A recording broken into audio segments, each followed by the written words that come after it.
Sit and Spin with me, your host, Joe Royland. Today on the show, finally getting around to a record I've been listening to a couple of months now. I hadn't had a chance to get to it yet, but that would be the new release from the Joy Formidable, Hitch. Of course, the Joy Formidable is a Welsh trio comprised of Rhiannon and Ritzy Bryan on lead vocals and the lead guitar, Riddy and David on bass and vocals, and Matthew James Thomas on drums. We have featured the band twice on the show before, way back in episode 5 when we reviewed their album Wolf's Law, and also in episode 15 titled Concert Week, which we got a chance to see the band live in action and meet them. And not only are they killer live, but one of the loudest bands I've ever heard live, but in a great way. Hitch is the band's third studio album, and they found them now on indie label Caroline Records here in the US. It was recorded in Ritzy's old family home outside of Mold in Wales, and was produced and engineered by the band themselves, and mixed by the great Alan Moulder, is a name, if you listen to a lot of alternative rock records, you'd probably recognize that name. And while not a total departure from the band sound they've developed up until now, it does feature some different sonic touches, kind of loses some of the electro dance elements that were found on a bit of Wolf's Law, but still serves as a natural progression of that album and where the band was going from that. If anything, it's even more epic in scope, and in some parts just downright proggy, but not in a bad way. To me, the biggest draw of the Joy Formidable and the highlight of the bands is just how damn good of performers they are. I love Ritzy's vocals, and even more so, I love her guitar playing. Whoever said girls can't play never met Ritzy Bryan, because that girl can tear it up.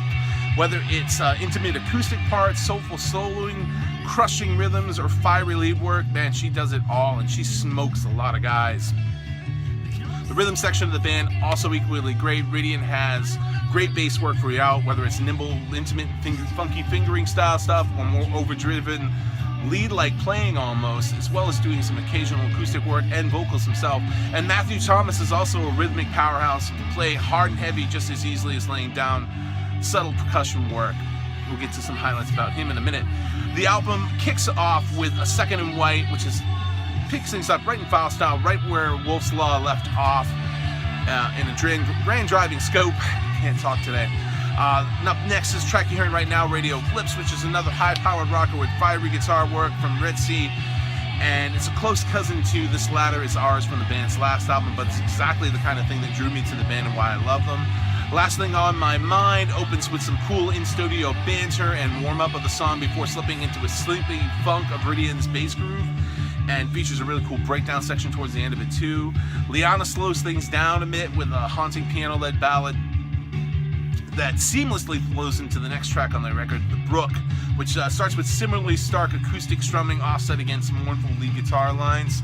It Started opened showcasing the rhythmic powerhouse that is Matt Thomas, before ripping guitar lines come in, and it turns into the type of track that Muse would be jealous of. And if you like Muse, you'll totally dig the Joy Formidable. Just think another trio, but with a female singer and better tunes as far as I'm concerned. By the way, I like Muse, you don't get take that the wrong way. The Gift is a pensive interlude featuring Riddian on lead vocals instead of Ritzy, and bare instrumentation until Ritzy comes in with some truly David Gilmour-esque like soloing that you could easily mistake for the master himself. Brings you right into Pink Floyd land, but just really good. And that melts right into Running with the Night, which finds us back up and running again with another epic rocker of loud, quiet, loud proportions, kind of which likely kills live, and I hopefully get a chance to see the band live again this year, but if not, well, but I'm sure they'd be a great tune to hear live. Fog Black Windows brings things back to a more mid-tempo feel, but still a really cool track. Underneath the Pedals takes a turn back into slower territory with some simple acoustic work in a love song that's haunting and beautiful, and that also features piano and flute to great moody effect. Not quite Jethro Tull territory flute, but it's kind of unexpected when you hear it, but really nice touch. Blowing Fire kind of closes out the album.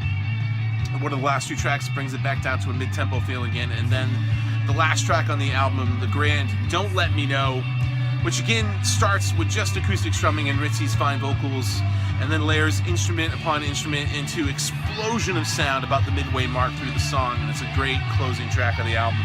And most of the tracks on this album are epic. They're mostly a lot of them are over 5, 6, and 7 minutes long, but it's great stuff. It's really definitely better to take in as an album as a whole.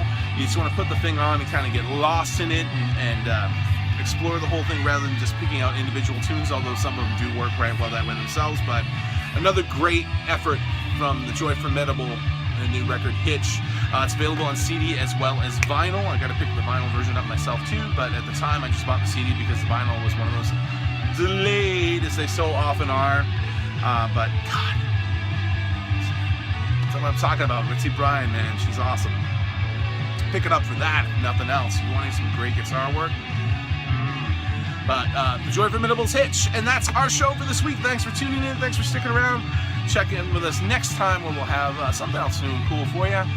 Pretty sure I know what it's going to be, but it could change, as it always does. And we'll see you then. Thanks for sticking around and tuning in. Catch you next time on Sin Spin.